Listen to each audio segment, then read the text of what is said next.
Welcome back, everyone, to the Bitcoin Business Bureau. I'm your host, as always, LitecoinLeader. Got a weird artifact on the lighting, but we'll work with it today because I got a lot of videos to knock out. Got some weird aliasing around the shirt today. We're probably going to switch over to blue.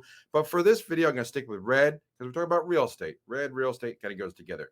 We're going to talk about real estate. We're going to talk about the economy. We're going to talk about international currency markets. And of course, we're going to tie it back to cryptocurrency as well. And I'm going to do a special unboxing type event in the middle of this video. So stay tuned with me. I got a lot to talk about. I'm not going to share any particular articles, but I'm going to talk about something that you need to know about. Now, over the last week or two, there's been international stories about other currencies, other countries working with their currency. Let's put it that way. So first, Japan, they're selling U.S. Treasuries. They're not buying U.S. Treasuries because they want to invest in their yen. Now, China is doing the same thing.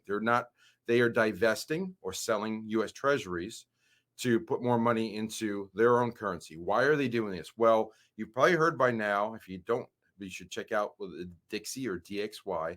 The dollar is very strong internationally right now because it just is. That's just the way the economies are working right now.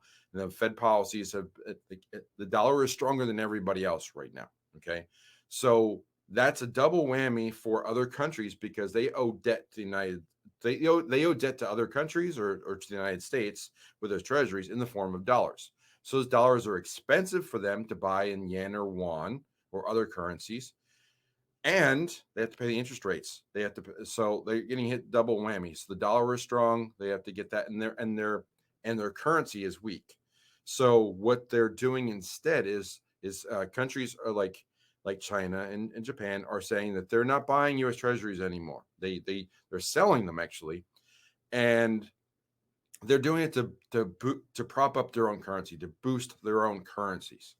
So what does that mean? Well, you've probably seen recent stories about the interest rates in the U.S. going up, but also the mortgage rates are going up. The 10-year bond rate is going up, and it's spiking. It's over 4% now.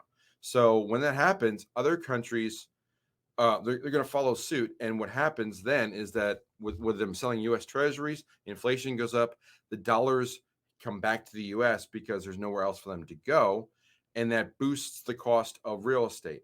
Because it doesn't boost the price, cost of acquiring real estate because the mortgages are more expensive, so the prices have to come down. So if you could, for example, let's say you could afford a $2,100 payment on your mortgage now. At 3% rate, you could probably get like a $500,000 mortgage. Now at 7%, you're looking at like a $300,000 mortgage. That's a big haircut. That is almost a 50% reduction in what you can afford, and mortgage rates are going to keep going up. So it's it's funny how you stitch all this together. This lighting, I have to work on this lighting. But you stitch all this together, and it's such a big deal with the real estate and the bonds, the economies and the dollars and such. The financial systems are so intertwined internationally because of the dollar and because of how much the U.S. has pushed the dollar onto the international community, that the effects are really strong. So any minor blip, any minor disturbance in the force, as it were, of that system. What is going on here? Oh, that light is going to kill me. Anyway, I'll deal with it. Okay. How about we go to the unboxing? Okay. So this event is coming up this weekend. I want to share something with you guys. This just arrived today, and I want to unbox it for you. So allow me to open it up and share it with you before I talk more about the real estate market and how much that impacts our economy, and talk over this ripping sound because it's really loud. And here it is. I haven't even seen it yet. There it is, upside down. Oh, look at that. EconomicPreppers Live 2022 Blueprint, Dallas, Texas. There's your book. There it is. There's your nice QR code to get more stuff. Like EconomicPreppers delivers their own destiny, create their own luck, build their communities, secure their wealth for generations, fight for freedom, and I am an economic prepper. Inside, we got a whole bunch of stuff. I mean, I'm not going to share everything, but you can see there's lots of places to take notes.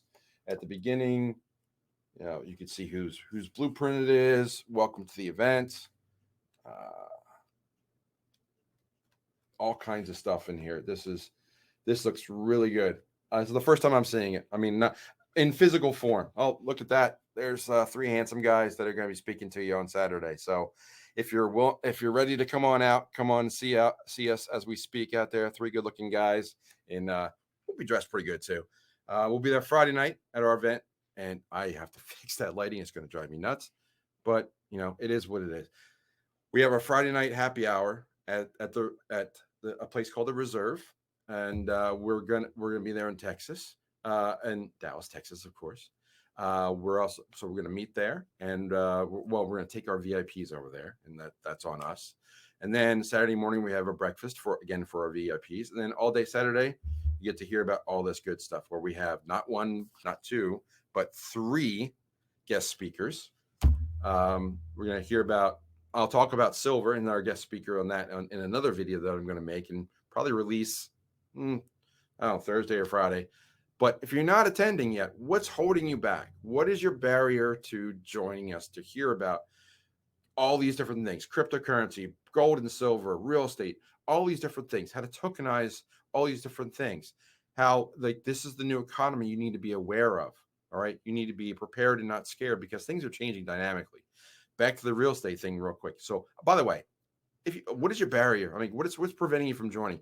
$150 for a virtual ticket to learn all this stuff, to get the recording, to get you get the PDF. You won't get the physical one. Sorry, but maybe we'll sell them after the fact. Who knows?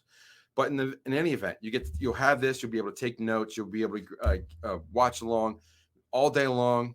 Lunch is on your own if you're virtual, but if you're there physically, I mean. I think it was $279. You get everything. You get the VIP experience and everything. We'd love to see you in Dallas. We still have a couple rooms left, and you can contact us. It's info@economicprepperslive.com. Let's see. I should be able to turn that back on. There it is. So if you want to get a room for Dallas, we got some rooms still available. Let us know, and we'll set aside a room for you. But I mean, there's we're ready, and this is the first of our events. Those who attend the first one get to get some bonuses, but we are going to have follow-on events. But we want to see you there in Dallas in some way, shape, or form, either live or virtually. So get your ticket, get them out to Economic Preppers Live. Man, I love the book. I mean, I'm excited just for the book. But let's get back and wrap up the story for today. Real estate markets, okay? Real estate is the #1 driver of global domestic product or gross domestic product for countries. Countries feel like. Say it a simpler way, countries feel really wealthy when the real estate is strong. That's about to implode because everybody is nationalizing their currency now because they don't want the dollar anymore. The dollar is too expensive outside of the US. So they are going to nationalize. They're going to boost the yen, the won, the British pound. All that stuff needs to be bolstered. That's going to hurt the United States because now all the dollars are going to come back to the United States, which is going to drive prices up. It's as if we are printing money, but really just money is returning currency, not money. We'll talk about that on Saturday, the differences. And you'll see it with the treasuries. They're not buying treasuries. International countries aren't buying treasuries, or they're selling them. You'll see the bond numbers, the 10-year mortgage, the 10-year bond, the mortgage rates. All these things are going to go up, which means real estate prices have to go down, which means real estate values go down, which means value goes down for people. They lose their equity in their house because what used to be a $500,000 house is now a $300,000 house. That's going to sting for a lot of people. And between that and the cost of everything at the grocery store and the gas station and everything else, the prices of those things going up, and it's going to be a number of whammies on the American people. So this is what we got to keep in mind. That's why you need to get yourself educated, learn about these alternative ways of storing your wealth and your value. If you have income producing properties, or you're buying them right, or if you're in your house and you have a good 3 or 4% mortgage, hey, more power to you. Good job on having that. Lock it down, get your equity out. Not financial advice, but be as strong as you can to move forward. And just be ready for when sales happen, because they're going to be happening a lot in the next 3, 6, 9, 12 months. But you got to get yourself educated and know what to do, and get valuable resources like myself and Dylan and Patrick and our guest speakers. Get in their networks, learn how to communicate with them so you can be educated going forward. So Lots said today. This is pretty cool. I have to admit, looks pretty cool, and I'm pretty happy about it. So I'm pretty cool that we unboxed it here. I'm probably going to unbox it again on TikTok. Sorry if you were seeing both, but I wanted to share it here with you guys. I'd love to read your comments. I hope to see you in Dallas in one way, shape, or form. But with all that said, I'm going to close the door on the bureau, say file leader one more time. I will talk to you soon. Take care.